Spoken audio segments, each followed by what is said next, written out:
Bakit bawal akong pumunta? Bakit yung ibang politiko hindi bawal pumunta? Pakisagot, you're under oath. John, hindi ba ito na nagagamit sa politika ninyo? Are you running for the Senate? Senator, I'm not running for the Senate. Oh.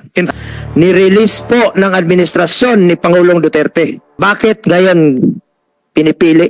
Kasi tulong yun sa mga mahirap. Tech-Rex, wag niyong gamitin tong opisina niyo sa politika kung may plano ka pa sa politika. Yo, what's up, happy people? Grabe yung mga quiz mga guys. No, ngayon ko lang po nakita si Senator Bongo na sobrang nagalit.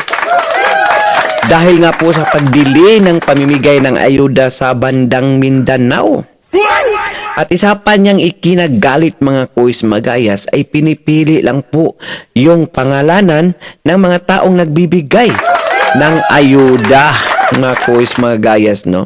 So, ipinagbawal po na banggitin ang pangalan ni Senator Bongo sa pamimigay ng ayuda. Ayon po yan sa DSWD at sa info niya.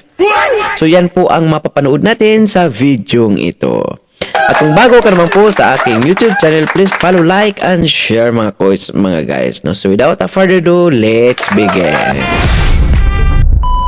Talakay ang kahalagahan ng AICS, no?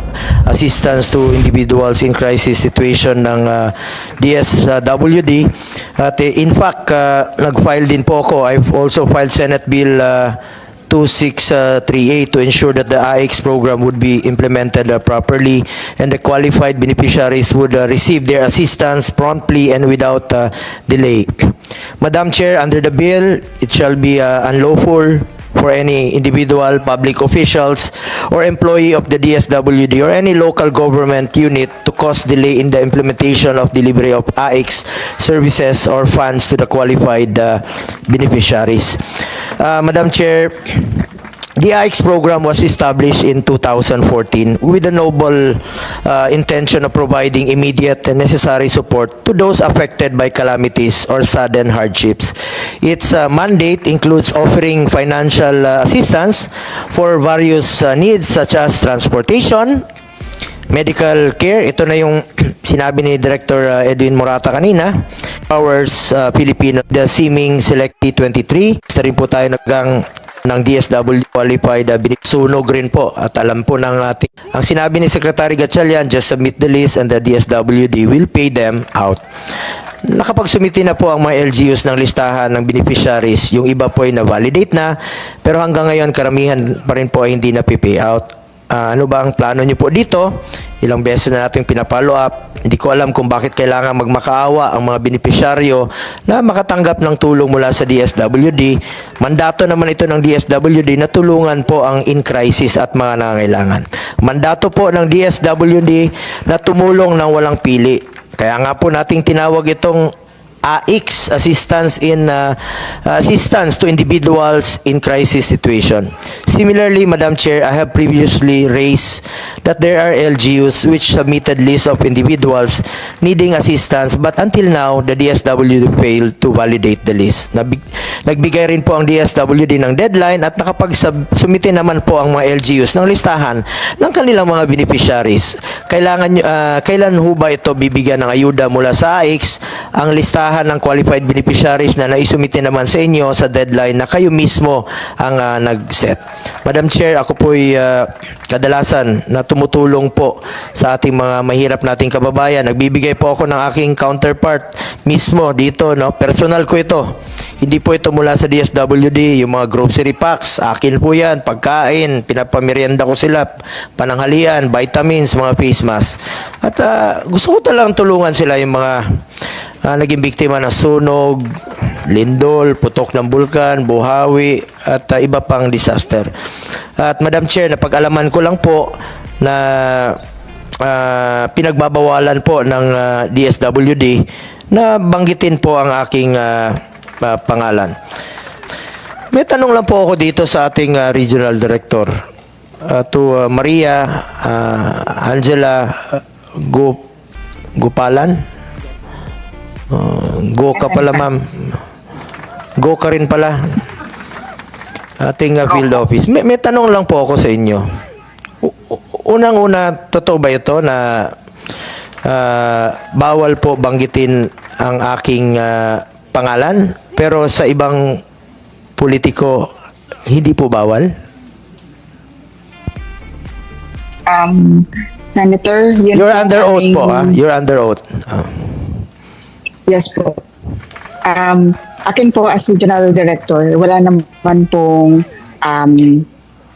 explicit na instruction ng pagbawalan. Pero po sa akin, dahil po kami po ay nagbibigay po ng ating programa, I think it's best not to mention. Otherwise, baka po kasi kami Ma'am, specific po. pagsabihan. Specific po ang pagbabawal ng pangalan ko. Bawal banggitin ang pangalan. Sa totoo lang po, hindi nyo na kailangan banggitin ang pangalan ko. Pero sana naman, maging pantay naman kayo. Eh kung yung ibang pangalan pwedeng banggitin, bakit pangalan ko lang hindi pwedeng banggitin? Senator, wala po kung naalala na may explicit instruction na parang yung sa inyo lang pong pangalan. Sigurado po kayo? How about sa Alaminos? Wala kayong inutusan sa Alaminos? Empleyado nyo po sa DSWD sa Alaminos, wala kayong inutusan doon? Hindi kayo nag-conduct ng briefing na bawal banggitin yung pangalan ko? Ma'am, hindi nyo kailangan banggitin yung pangalan ko. Hindi ko po kailangan. Hindi ko po kailangan yan. Sabihin nyo lang po sa kanila, tulong po ito mula sa gobyerno. Tulong po ito sa mga mahirap. Huwag lang po tayong maging selective, ma'am. Huwag nyo pong haluan ng politika. Sa totoo lang po, ito pa ang pangalawa. Bakit bawal akong pumunta? Bakit yung ibang politiko hindi bawal pumunta? Ay, tanong ko lang, bakit bawal ako pumunta? Bakit si Senator Amy, our chairperson, pwedeng pumunta? Pakisagot, you're under oath.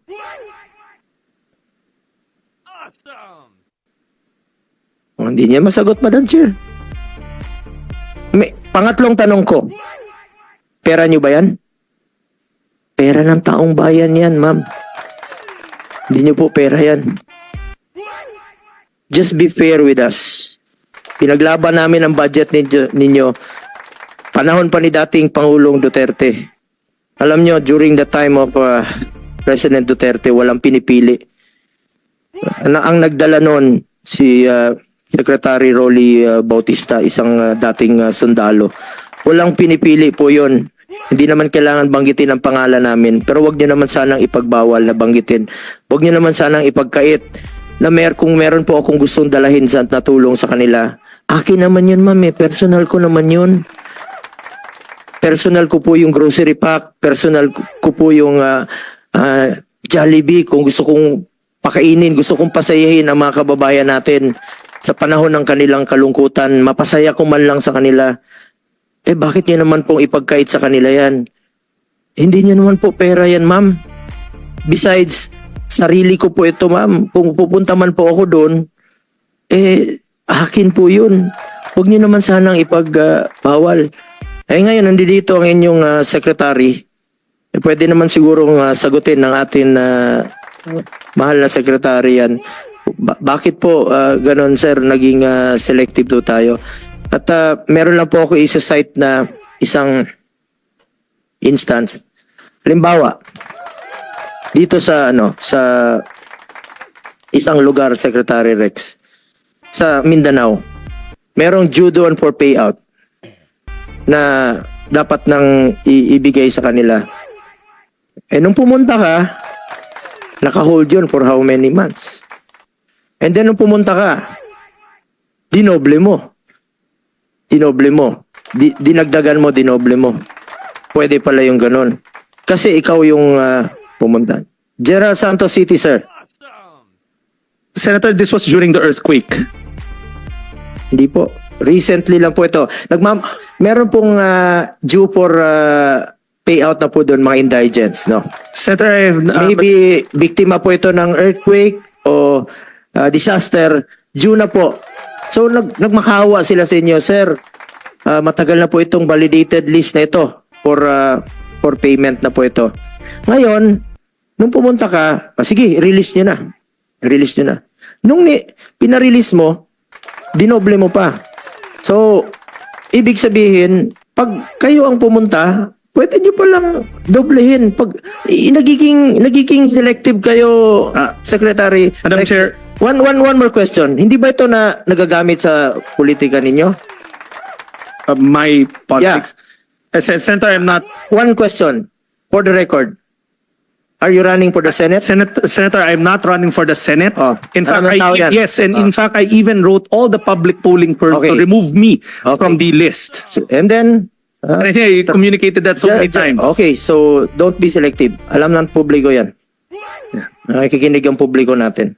Senator, Madam Chair, if I may respond. First of all, hindi ho ako pumunta ng General Santos this past couple of months. This year, if I can recall, pumunta ako sa General Santos na nag-earthquake ho sila. Region 12, Well, the last time was last year. last year, late Yeah, last year ho. last year. Yes, Yeah. late last year, if I'm not mistaken. Yun pa nga yung September na mga Senator, listahan. Yun pa yung September na listahan. Ang tagal na, validated list na siya.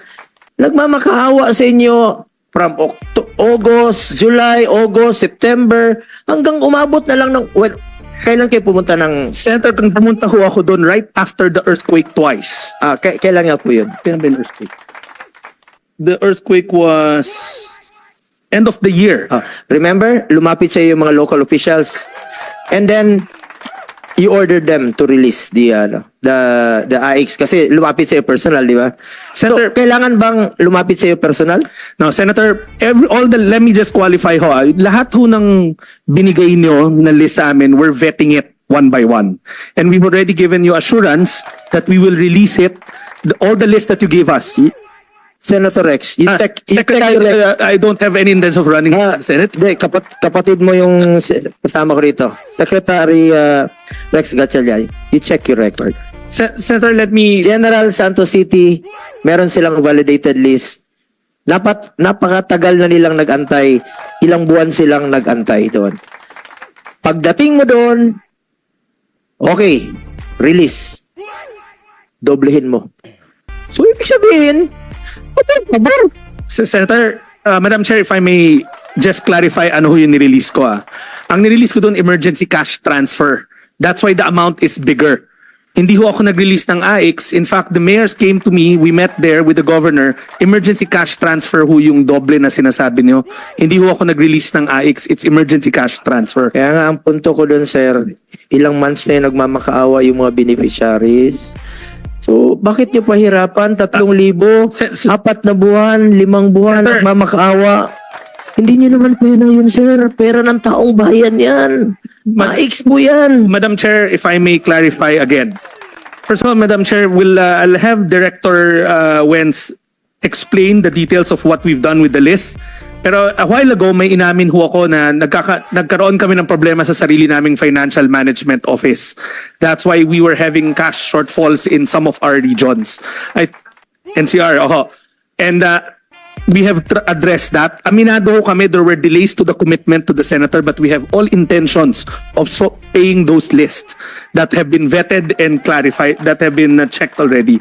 But ako, I put my admission that na-delay yung iba because of what I admitted a while ago. We found out that meron kaming late submission sa DBM ng aming cash requirements. But we assure you that in the second quarter, we will clean that list. Sir, 4 months, 5 months nag-antay yung beneficiaries. 3,000 yung matatanggap nila, pero nag-antay sila ng 5 buwan. Kailangan pa ba nilang antayin na maglindol sa lugar nila bago nyo i-release?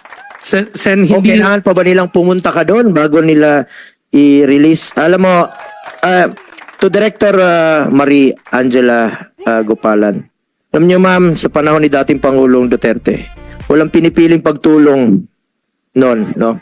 Kung kailangan ng social amelioration program, pinapahanap niya, kinokontak niya ang LGUs, dapat walang duplication, walang iiyak na walang mabibigyan. Walang pilian, walang halong politika yan. Lalong-lalo na po sa panahon ng pandemya. Makakatanggap ng ayuda. Walang politika noon. Alam ni Senator Amy yan. Dahil siya po ang chairperson ng social justice nung panahong yon.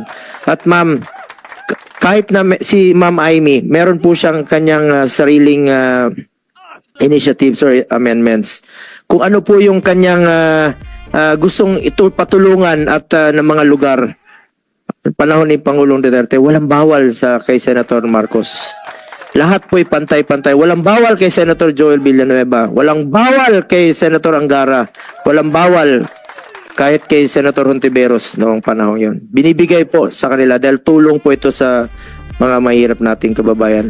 Alam po yan ni Senator Amy. Even during the last few months ng administration ni Pangulong Duterte, lahat ng ni-request ni Senator Amy Marcos, ni-release po ng administrasyon ni Pangulong Duterte.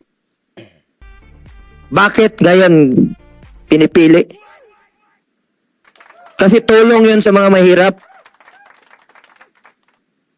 Secrex, wag niyong gamitin tong opisina niyo sa politika kung may plano ka pa sa politika. Categorically, I am not using the office for my politics, and I categorically state that I am not running for any position this coming election. That's for the record. Kailang election? This election, I'm not running for any public office this coming election. 2025? Yes. But I'm not running for this coming election. It's the first time in 2025. 18 years. How about 2028? In 18 years. Madam Chair, I'll just direct you to Director Wenz so that he can put forward Yes, on the Master. record the payout, please. Senator Bongo, Madam Chair po, as of the moment po, as per discussion po during the April 2 meeting po with you, with your staff po, we already provided the live file. You were mayor then, Secretary Rex. Nung panahon mo as mayor ng Valenzuela, hindi naging selective ang DSWD sa panahong yon. Kung anong kailangan mong tulong sa iyong bayan, sa iyong syudad sa Valenzuela, what is due sa inyo, binibigay talaga. Walang, hindi katulad ngayon. August, Abril na ngayon, magmamakaawa yung Pilipino sa tulong na 3,000. AIX nga yan, di ba? Assistance in Crisis at Situation. Pera nyo ba yan? Kayo ma'am, Yusek, pera nyo ba yan?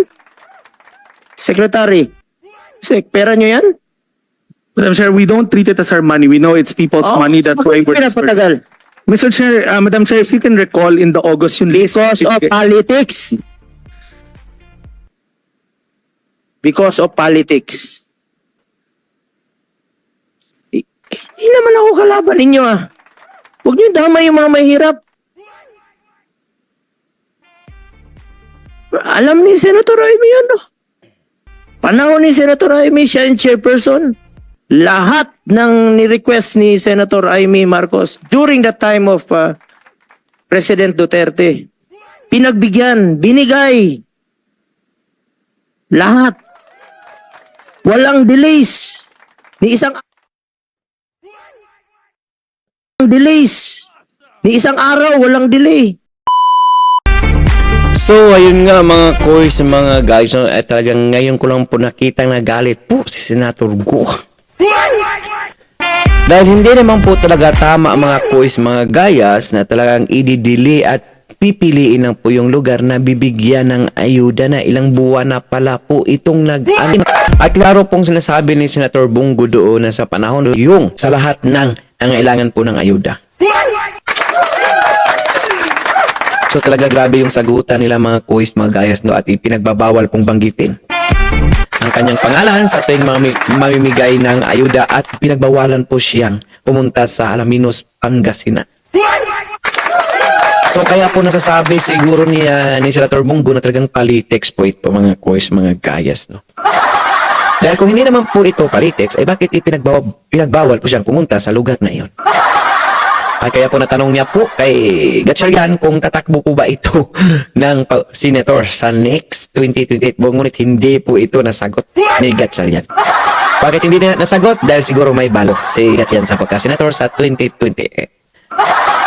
Kaya dito ko po, kaya makita po natin yung dedication po sa trabaho ni Senator Go dito mga kuis, mga guys, no? Dahil talagang ipinaglaban niya po ay yung mga mahihirap lang po. Dahil ipinaglaban niya po yung mga mahihirap po. Talagang sa panahon po ni Duterte, wala po silang pinipili kung dapat bibigyan ng ayuda, dapat bigyan yung mga taong nangailangan talaga mga kuis mga guys. Well, natatandaan po natin to sa panahon ng COVID-19 mga kuis mga guys na talagang grabe yung sap noon mga kuis mga guys, no? At yung iba nadidili dahil nga po iniipit ng kapitan. Hindi po iniipit sa mga na katastaas ang gobyerno, but kus naipit po sa munisipyo o sa iniipit naman dahil sa politics mga kuis mga guys. At yun, ibang iba talaga si Senator Bongo. Palakpakan natin siya mga kuis mga guys. Our hearts beat to the city streets. We began to feel the fire.